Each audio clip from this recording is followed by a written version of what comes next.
हिमाचल प्रदेश शिक्षा मंत्री रोहित ठाकुर ने किन्नौर जाते हुए रामपुर में पत्रकारों से अनौपचारिक बात करते हुए कहा कि शिक्षा को दूर दराज तक जवाबदेही बनाने के लिए लगातार विभाग प्रयास कर रहा है।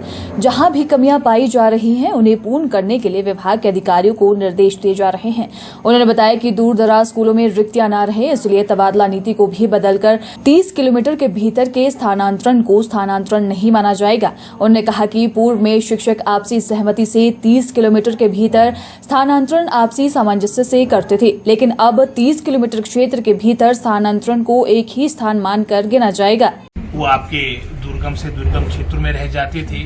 कई जगह आपकी ये म्यूचुअल ट्रांसफर्स की भी एक प्रक्रिया चलती थी। कई आपके चाहे रामपुर की बात हो या किसी डिस्ट्रिक्ट हेडक्वार्टर की बात हो, उपमंडल की बात हो, स्टेट कैपिटल की बात हो, शिमला की, आपस में ही म्यूचुअल ट्रांसफर के माध्यम से मैं समझता हूँ वो अपना पूरा कार्यकाल एक स्टेशन पे, एक स्टेशन मतलब उसी शहर पे निकाल देते थे। और कई आपके ऐसे जो दुर्गम क्षेत्र में, जैसे रामपुर का उदाहरण दे दिया, आपका काशापाट का इलाका या मेरे चुनाव क्षेत्र का आपका शराजली का इलाका है, टोटरा कुआर का इलाका है, वो बेचारे टीचर्स वहीं रह जाते थे। इन त्रुटियों को खत्म करने के लिए नीति लाएगी है 30 किलोमीटर के अंदर जो भी ट्रांसफर होगी वो एक ही ट्रांसफर मानी जाएगी। उसमें मैं समझता हूँ कोई भी उसमें ठहराव का जो एक छूट मिलती थी नहीं मिलेगी।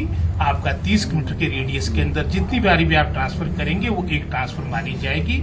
और वो इस सोच के साथ है कि सबको आपके शहर या जो आपके मैं समझता हूँ जो अर्बन एरियाज है वहाँ पर आने का अवसर मिले और एक तरह से जो एक म्यूचुअल का एक तरह का एक कॉकस माने या फिर एक जो एक अंडरस्टैंडिंग बन चुकी है हर तरह से, उस पे विराम लगाने के लिए सरकार ने इस मंशा के साथ ये संशोधन लाया है।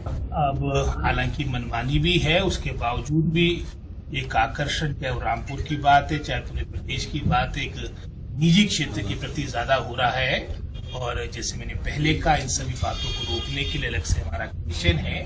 तो इस तरह की शिकायत हो, कंप्लेन तो आप वहाँ पर भी मैं समझता हूँ अपनी बात रख सकते हैं, डायरेक्टली भी हमें बताया जा सकता है। लेकिन जैसे मैंने आपको कहा कि कई कमियों के होने के बावजूद भी एक अट्रैक्शन फिर भी निजी क्षेत्र के प्रति रह रहा है। हालांकि सरकार अपने स्तर पे चाहे स्टाफ मुहैया करवाने की बात हो, अन्य सुविधाएं देने की बात हो, हर तरह से उसके लिए कृत संकल्प है। और आने वाले समय में हमारा पूरा प्रयास रहेगा कि और अच्छी तरीके से हमारे सरकारी क्षेत्र में इसको आगे चले।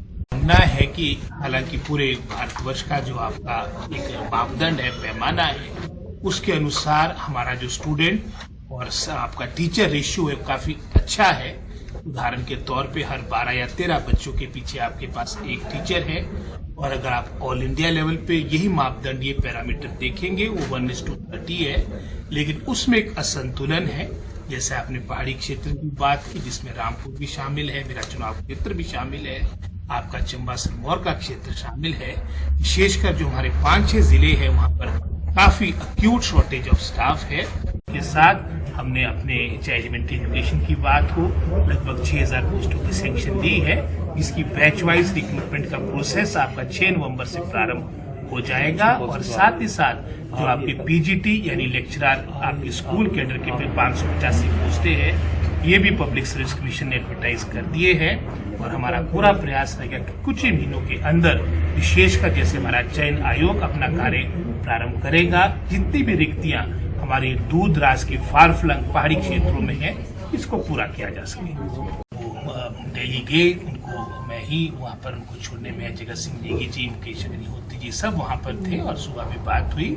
निरंतर मैं समझता हूँ कि स्वास्थ्य में निश्चित रूप से आप लाभ देखने को मिल रहा है और मुझे पूर्ण आशा है कि शीघ्र वो हमारे बीच हिमाचल प्रदेश की जनता जनार्दन की सेवा करने के लिए पुनः अपने कार्यभार को संभालेंगे।